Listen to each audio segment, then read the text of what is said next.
Há lugares na natureza onde o véu entre o conhecido e o desconhecido parece particularmente frágil. Lugares que chamam e, por vezes, não devolvem aqueles que atendem. Meu nome é Gabriel Vance.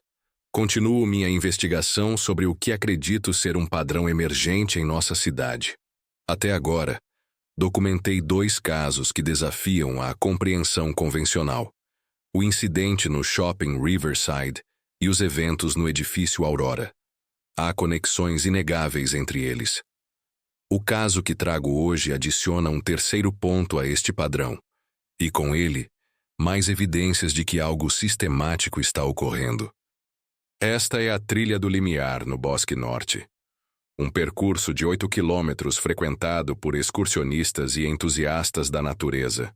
E estes são Lucas Mendes, Felipe Cardoso, Daniela Rocha e Juliana Neves. 4 amigos que entraram na trilha em uma manhã de sábado. Apenas 2 deles retornaram. O Bosque Norte é a maior área de preservação natural nos arredores da cidade. A Trilha do Limiar, sua rota mais isolada, recebeu este nome devido a uma formação rochosa no meio do percurso que parece uma porta natural. Documentos históricos revelam que povos indígenas consideravam a área sagrada, um lugar onde, segundo suas crenças, era possível comunicar-se com outros mundos. Colonizadores posteriormente relataram sensações estranhas e desorientação ao atravessar a região. Na manhã de 23 de março, os 4 amigos iniciaram o que deveria ser uma caminhada de um dia. Eram experientes, bem equipados e conheciam o percurso. Nada indicava o que estava por vir. Às 22h45 daquele mesmo dia, as autoridades receberam um alerta do sistema de emergência. 2 dos excursionistas, Lucas e Juliana, foram encontrados por outros caminhantes, desorientados e em estado de choque, na borda do bosque, a quase 5 quilômetros da trilha principal. Os 2 foram imediatamente levados ao Memorial Hospital. Apresentavam sintomas inexplicáveis e davam versões contraditórias sobre o que havia acontecido com seus amigos desaparecidos. Estávamos seguindo a trilha normalmente. Eu ia na frente, depois Felipe, Dani e Ju fechando. Estava um dia claro, perfeito para a caminhada. Chegamos à formação rochosa do Limiar por volta do meio-dia. Paramos para almoçar e tirar fotos. Foi ali que notamos algo estranho no ar.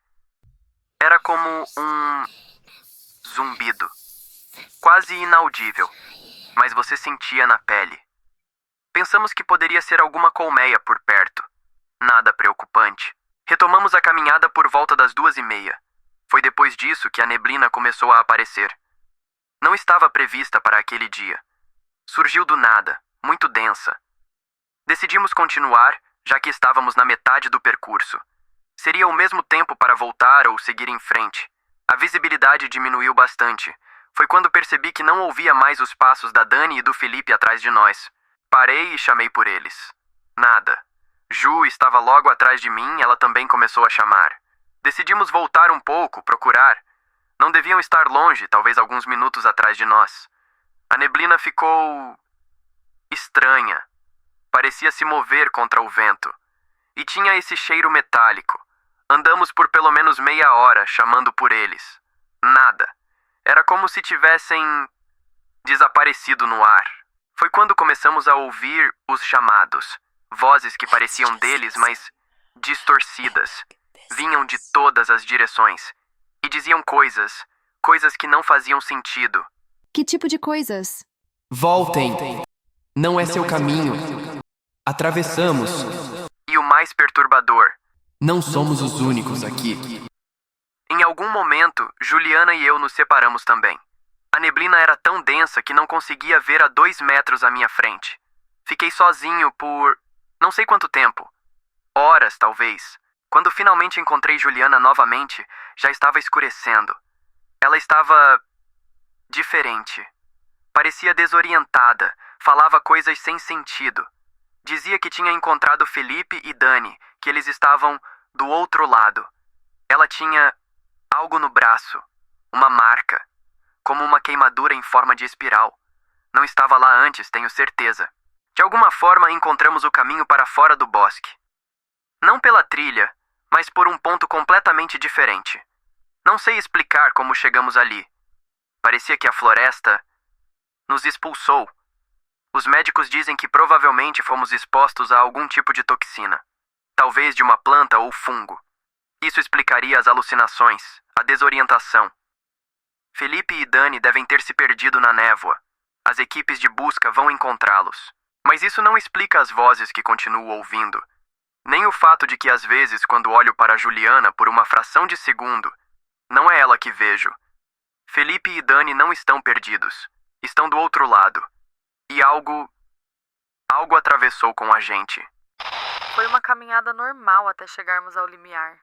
Estávamos todos juntos, conversando, tirando fotos. Lucas começou a reclamar de um zumbido. Ninguém mais ouvia nada, mas ele insistiu. Estava agindo estranho, inquieto. A Dani até brincou que ele devia ter sido picado por algum inseto alucinógeno. Continuamos a trilha, mas Lucas estava cada vez mais agitado. Dizia que algo nos seguia, que via movimentos entre as árvores. Começamos a nos preocupar com seu estado. Foi quando a neblina começou, muito rápido, como uma parede branca avançando pela trilha. Em minutos, mal conseguíamos nos ver. Foi Felipe quem sugeriu que voltássemos, que não era seguro continuar. Lucas disse que conhecia um atalho, uma trilha secundária que nos levaria de volta mais rápido. Dani não queria ir, dizia que deveríamos ficar na trilha principal. Eles discutiram, acabamos nos dividindo. Lucas insistiu tanto que eu acabei indo com ele. Felipe e Dani decidiram voltar pela trilha principal. Foi a última vez que os vi. A trilha que Lucas seguiu não era uma trilha de verdade. Logo estávamos praticamente quebrando mata, sem caminho visível. Ele parecia possuído. Seguia em frente como se pudesse ver algo que eu não via. Em algum momento, percebi que ele não estava mais à minha frente. Chamei por ele, nada. Foi quando notei as árvores. Tinham marcas estranhas nos troncos. Símbolos entalhados, muito antigos, todos com o mesmo padrão espiral. Continuei caminhando, tentando encontrar alguma trilha conhecida. Foi quando ouvi as vozes. Não eram Lucas ou os outros. Eram sussurros, em um idioma que eu não conhecia, mas de alguma forma entendia. O que eles diziam? O limiar foi cruzado. Alguns podem voltar, outros permanecem. A troca foi feita. Depois disso, tenho apenas flashes de memória. Lembro de encontrar Lucas novamente, mas ele parecia diferente. Assustado de mim, como se eu fosse uma estranha. Saímos do bosque juntos, mas não lembro como encontramos o caminho. Os médicos dizem que sofremos de exposição a toxinas. Faz sentido.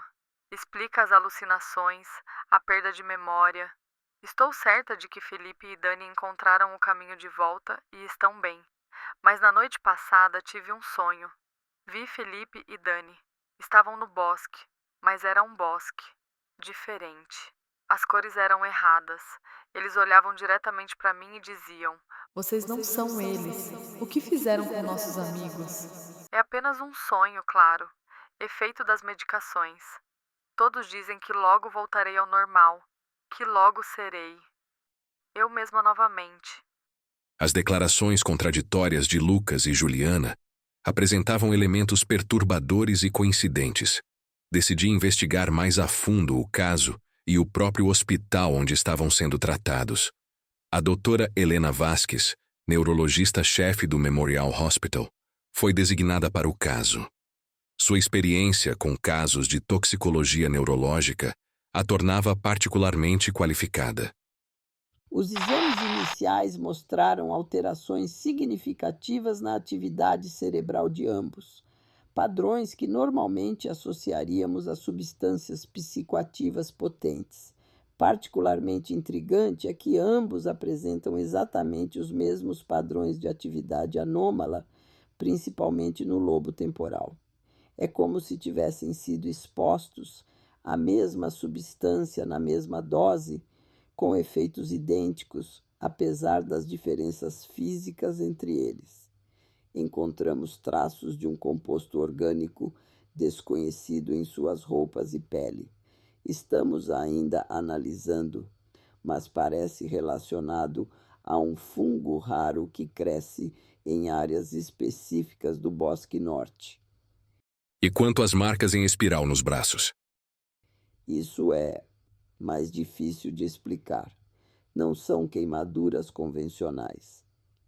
A análise dermatológica sugere uma reação alérgica extrema, mas o padrão idêntico em ambos os pacientes é estatisticamente improvável. Há algo mais que não incluí nos relatórios oficiais. Desde que eles foram internados no pavilhão leste, a equipe tem relatado anomalias. Que tipo de anomalias? Falhas elétricas frequentes, especificamente nos quartos e áreas próximas aonde estão. Equipamentos que funcionam perfeitamente em outras alas apresentam leituras erráticas perto deles. E os outros pacientes no mesmo andar relatam sonhos perturbadores, todos envolvendo florestas e pessoas observando-os através das árvores. O pavilhão leste é a parte mais antiga do hospital, correto? Sim, como sabia. Foi o núcleo original do memorial construído em 1923. Antes disso, o terreno abrigava um sanatório do século XIX. A história do Memorial Hospital revelou-se tão intrigante quanto o caso em si. O sanatório original foi construído em 1873 para tratar pacientes com aflições mentais inexplicáveis. Os registros mostram um padrão curioso. Muitos dos pacientes originais eram pessoas que haviam se perdido no Bosque Norte e foram encontradas dias depois, desorientadas e relatando experiências impossíveis. Mais significativo ainda, o sanatório foi deliberadamente construído em uma localização específica em relação ao bosque. Segundo as anotações do médico fundador, Dr. Albrecht Werner, para manter os pacientes próximos ao portal, mas protegidos de sua influência direta. As anotações do Dr. Werner mencionam repetidamente um conceito que ele chamava de o limiar, uma fronteira metafísica que, segundo ele, algumas pessoas poderiam atravessar, voluntária ou involuntariamente. Ao longo de mais de um século, documentei pelo menos 23 casos de desaparecimentos ou incidentes inexplicáveis associados ao Bosque Norte. Em 9 deles, as pessoas foram encontradas posteriormente, todas com relatos similares de desorientação, perda de memória e a sensação de serem observadas por algo entre as árvores. Decidi visitar pessoalmente a trilha do limiar, algo que raramente faço nas minhas investigações. Queria ver a formação rochosa e procurar pelas marcas nas árvores mencionadas por Juliana. O caminho oficial é bem mantido e frequentado. Nada em sua aparência sugere os eventos perturbadores relatados. A formação rochosa é de fato impressionante. 2 enormes pedras formando uma passagem natural. A acústica no local é peculiar. Há um ponto exato onde a voz ecoa de maneira incomum, criando um efeito sonoro que poderia ser descrito como um zumbido por alguém mais sugestionável. As leituras de campo eletromagnético estavam dentro dos parâmetros normais. Nada que indicasse anomalias físicas detectáveis. Seguindo a descrição de Juliana, aventurei-me fora da trilha principal. Após aproximadamente 30 minutos de caminhada, encontrei o que procurava. As marcas estavam lá, exatamente como descritas. Espirais e outros símbolos, claramente antigos, entalhados profundamente nos troncos.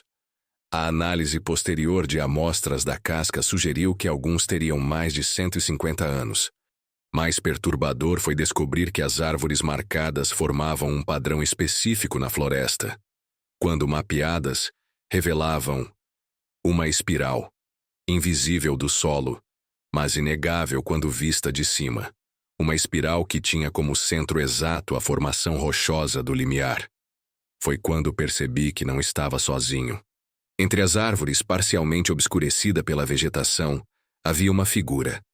Pela distância e condições de luz, não consegui discernir detalhes, exceto que parecia humana em forma e proporção. Chamei, perguntando se precisava de ajuda. Não houve resposta. Quando me aproximei, a figura recuou, sempre mantendo a mesma distância. Seguia por alguns minutos, até perceber que estava sendo conduzido para mais fundo na floresta, cada vez mais longe da trilha. Decidi recuar.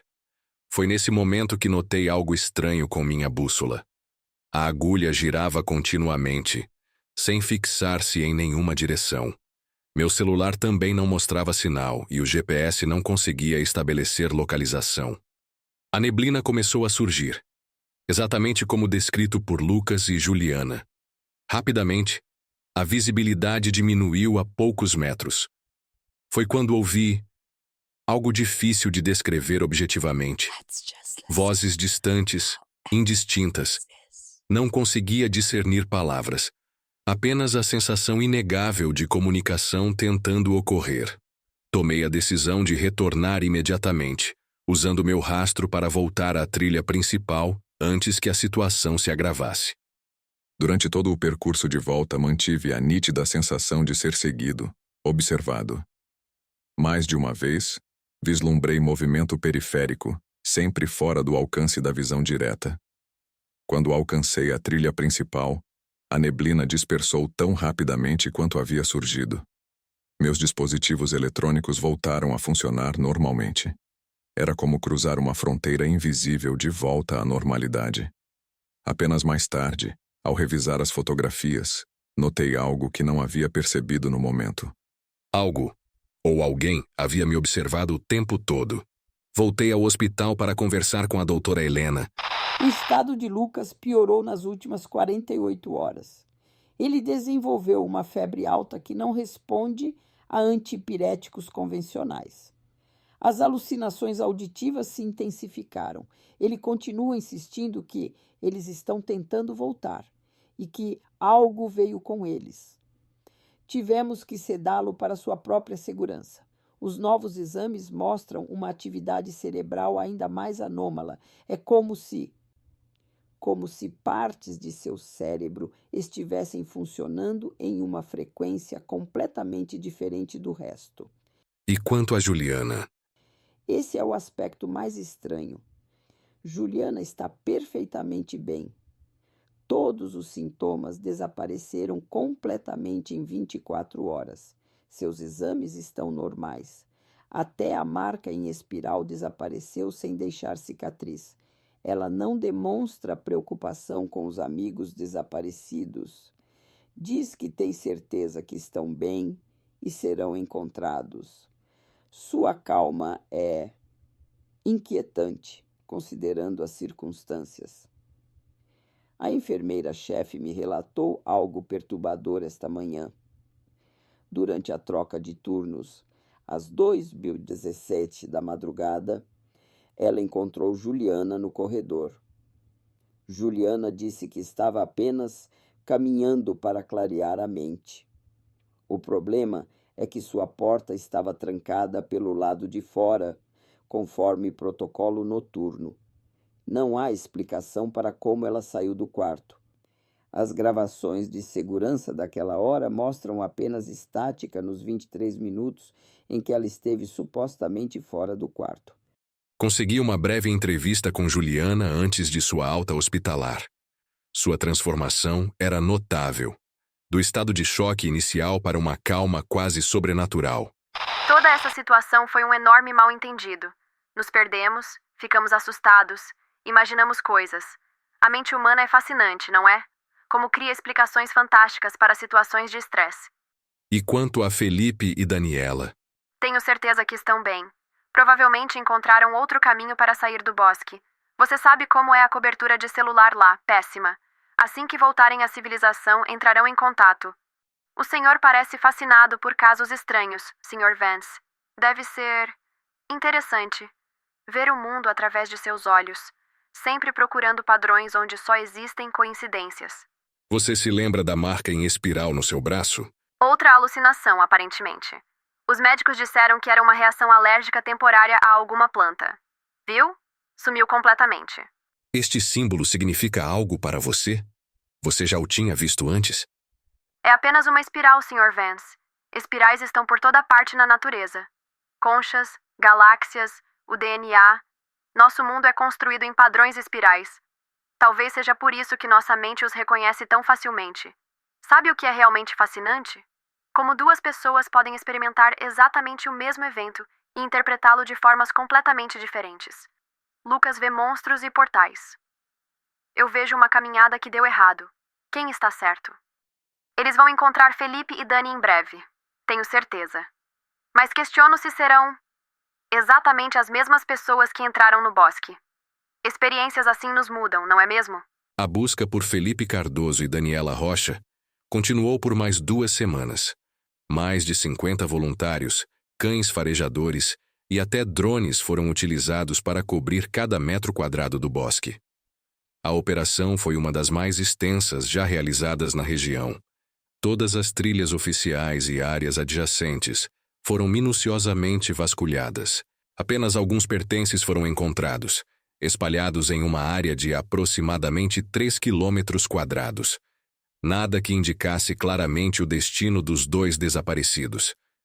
Após 17 dias, as autoridades suspenderam oficialmente as buscas. Felipe e Daniela foram declarados desaparecidos em circunstâncias desconhecidas. Nos meses seguintes ao incidente, acompanhei os desdobramentos da situação com Lucas e Juliana.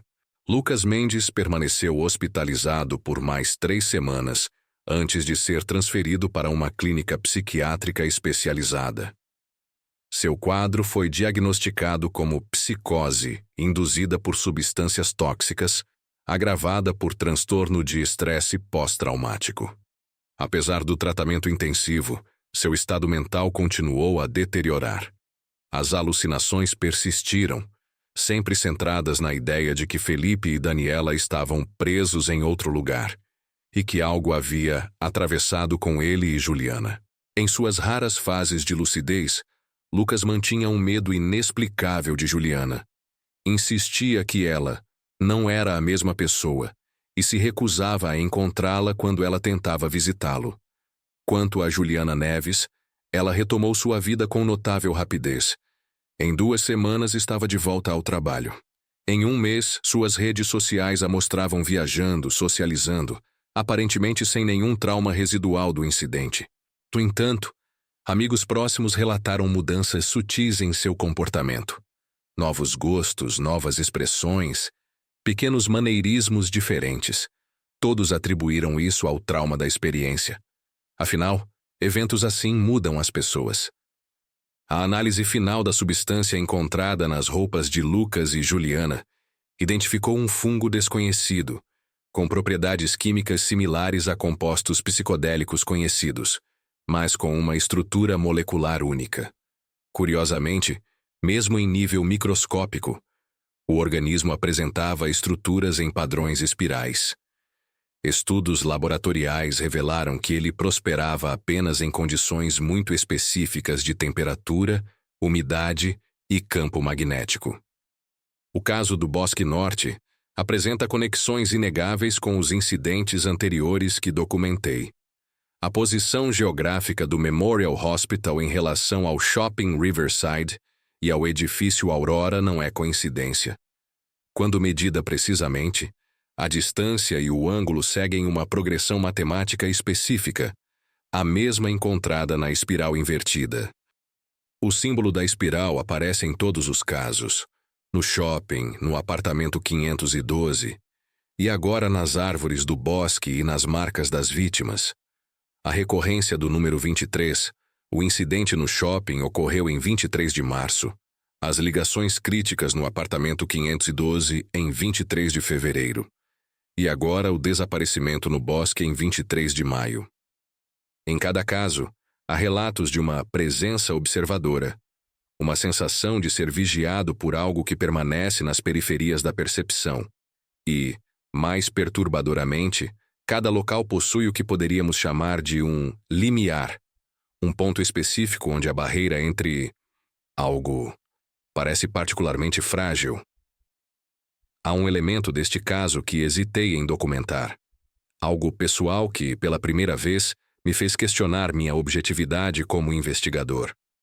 Desde minha visita ao Bosque Norte, tenho experimentado sensações estranhas, momentos de desorientação, sonhos vívidos envolvendo árvores e espirais, e uma mudança física inexplicável. A alteração na coloração da minha íris começou após meu retorno do bosque. Sutil a princípio, mas progressivamente mais pronunciada. Nenhuma explicação médica foi satisfatória. E há momentos, breves, fugidios, em que sinto que não estou sozinho em minha própria pele. Pela primeira vez desde que comecei estas investigações, questiono não apenas o que estou documentando, mas quem, ou o que, está fazendo a documentação. O caso do Bosque Norte permanece oficialmente classificado como um acidente trágico.